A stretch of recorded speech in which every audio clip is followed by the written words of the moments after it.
Bismillahirrahmanirrahim. Assalamualaikum anak-anak. Apa kabar semua?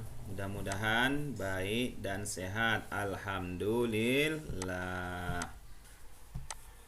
Anak Bapak, selamat bergabung di mata pelajaran Agama Islam kelas 6 bersama Bapak kali ini, ya.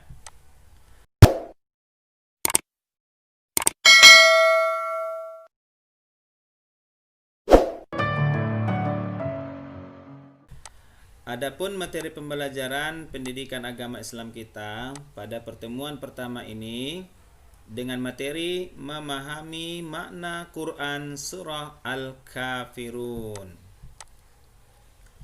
Adapun tujuan kita mempelajari materi ini, setelah belajar ini anak Bapak diharapkan ya, satu, terbiasa membaca Al-Quran dengan tartil atau baik dan benar tanpa menunggu disuruh. Kemudian anak Bapak diharapkan memiliki sikap toleran dan simpati kepada sesama sebagai implementasi dari pemahaman surah Al-Kafirun. Kemudian anak Bapak diharapkan dapat menjelaskan makna yang terkandung dalam surah Al-Kafirun dengan benar. Baik anak Bapak, kita masuk ke materi pelajaran kita hari ini adalah memahami makna Quran surah Al-Kafirun. Namun sebelum kita membahas makna surah Al-Kafirun ini, terlebih dahulu kita baca Quran surah Al-Kafirun. Bapak yakin anak Bapak sudah banyak yang hafal surah Al-Kafirun ya? Ya, siapa yang sudah hafal surah Al-Kafirun? Ya, bagus. Alhamdulillah sudah banyak yang hafal. Yuk kita baca sama-sama. 3, 2, 1. A'udzu billahi minasyaitonir rajim. Bismillahirrahmanirrahim. Qul ya ayyuhal kafirun la a'budu ma ta'budun wa la antum 'abiduna ma a'bud wa la ana 'abidum ma 'abadtum wa la antum 'abiduna ma a'bud lakum dinukum waliyadin. Baik anak Bapak, bagus ya, sudah hafal surah Al-Kafirun. Nah, sekarang kita coba mengartikan surah Al-Kafirun. Anak Bapak sudah tahu belum arti surat Al-Kafirun? Nah, sekarang kita artikan ya. Ayat yang pertama apa? Qul ya ayyuhal kafirun. Artinya, katakanlah Muhammad, wahai orang-orang kafir. Ayat kedua, la a'budu ma ta'budun. Artinya, aku tidak akan menyembah apa yang kamu sembah. Ayat 3, wala antum 'abiduna ma a'bud. Dan kamu bukan penyembah apa yang aku sembah. Ayat keempat, wala ana 'abidum ma 'abadtum. Dan aku tidak pernah menjadi penyembah apa yang kamu sembah. Ayat kelima, wala antum 'abiduna ma a'bud. Dan kamu tidak pernah pula menjadi penyembah apa yang aku sembah. Ayat ke-6, lakum dinukum waliyadin. Untukmu agamamu dan untukku agamaku. Baik anak bapak, sekarang kita lanjut makna Quran surah Al-Kafirun. Apa maknanya? Ayat pertama. Anak bapak, apa surat Al-Kafirun ayat pertama? Ya, Qul ya ayyuhal kafirun. Artinya masih ingat tadi? Ya, katakanlah Muhammad, wahai orang-orang kafir. Nah, apa maknanya dalam ayat pertama ini? Yaitu nih.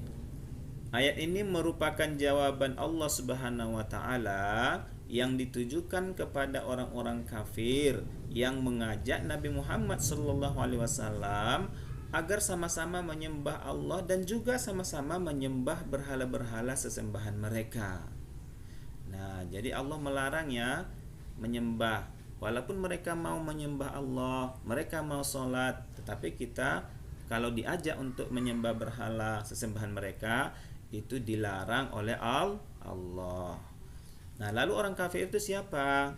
Orang kafir itu adalah orang yang tidak mau menerima ajakan Nabi Muhammad SAW untuk memeluk agama Islam. Baik, anak bapak, ayat berikutnya. Ayat kedua, apa bunyinya? La a'budu ma ta'budun. Artinya masih ingat? Ya, aku tidak akan menyembah apa yang kamu sembah. Apa maknanya? Yaitu kita tidak boleh menyembah atau beribadah ataupun ikut-ikutan tata cara agama lain. Kita umat Islam menyembah dan beribadah hanya kepada Tuhan yang Maha Esa, yaitu Allah Subhanahu wa taala. Jadi anak bapak ya, kita tidak boleh ikut-ikutan acara-acara agama lain. Biarlah mereka melaksanakan acara agamanya. Ya, kita hanya boleh beribadah atau cara-cara beribadah yang menurut agama kita, ya. Agama kita yang kita sembah atau kita beribadah hanya Allah Subhanahu wa taala. Baik anak bapak, sekarang kita lihat ayat yang ketiga. Apa bunyi ayat ketiga? Ya. Wala antum abiduna ma a'budu. Artinya masih ingat? Ya.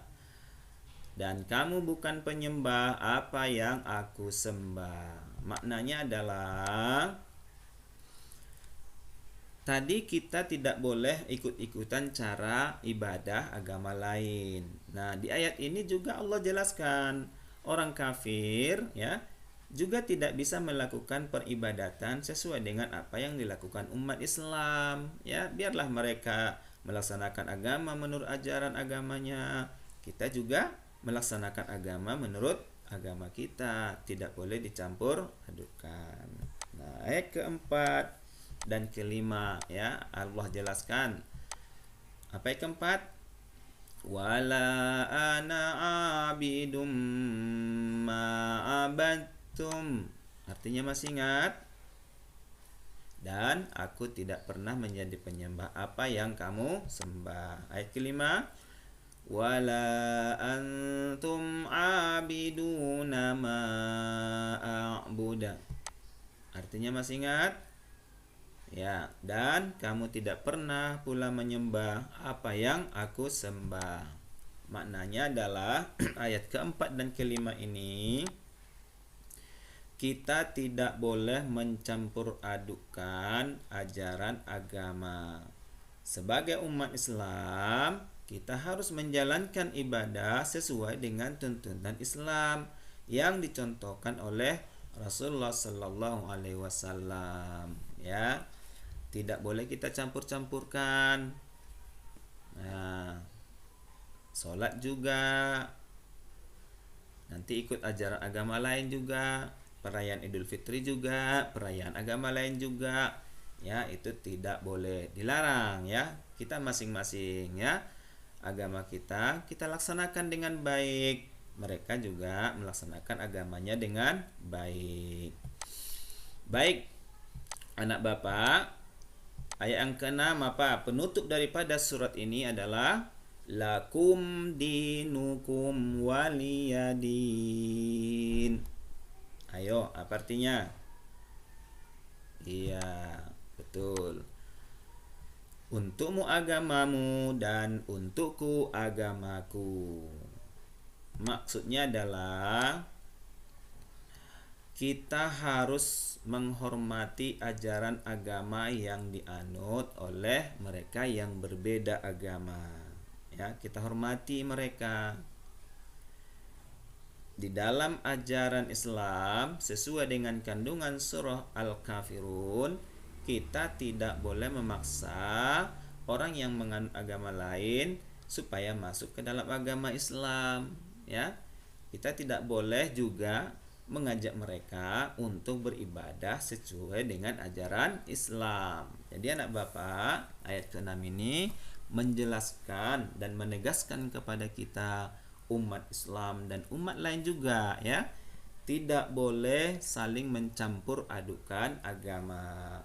Kita harus saling menghormati ya, menghormati.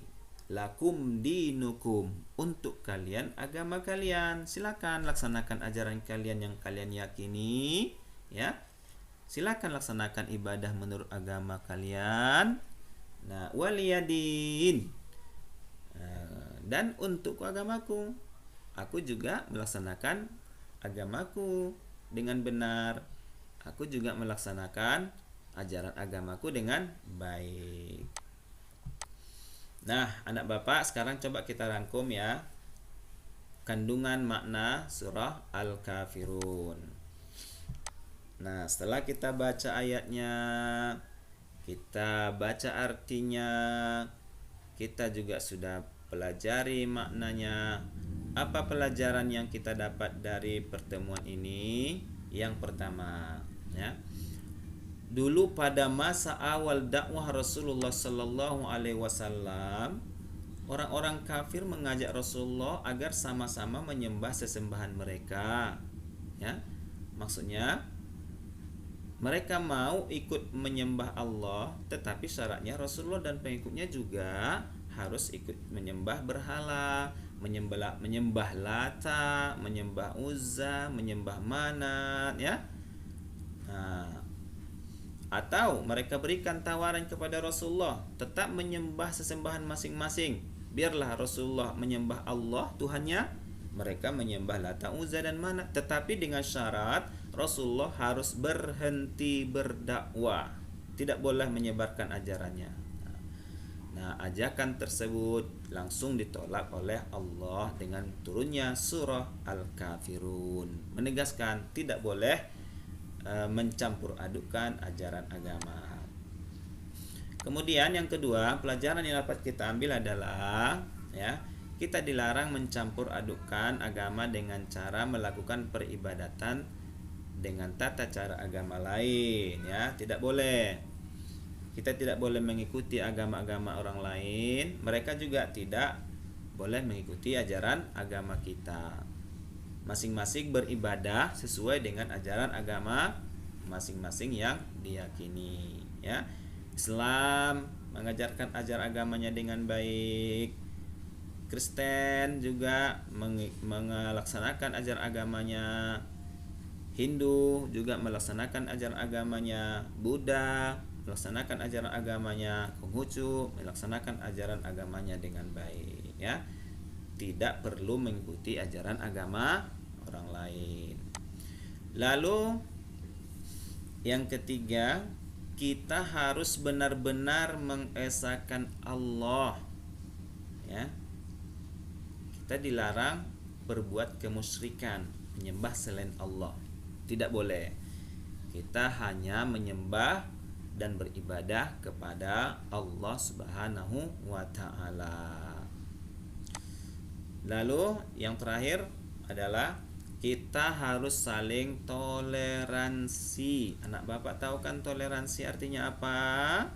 Di dalam pelajaran PPKN kan sudah diajarkan apa itu toleransi, ya. Kita harus saling menghargai. Kita menghargai ajaran agama lain, kita menghormati pemeluk agama lain melaksanakan agamanya. Mereka juga harus menghargai kita, harus menghormati kita, tidak saling mengganggu. Baik anak Bapak, demikian materi kita untuk pertemuan kali ini. Berikutnya adalah silakan kerjakan tugas atau latihan yang diberikan oleh gurumu kepadamu ataupun melalui WA grup kelas, ya. Sampai jumpa, selamat mengerjakan. Wassalam.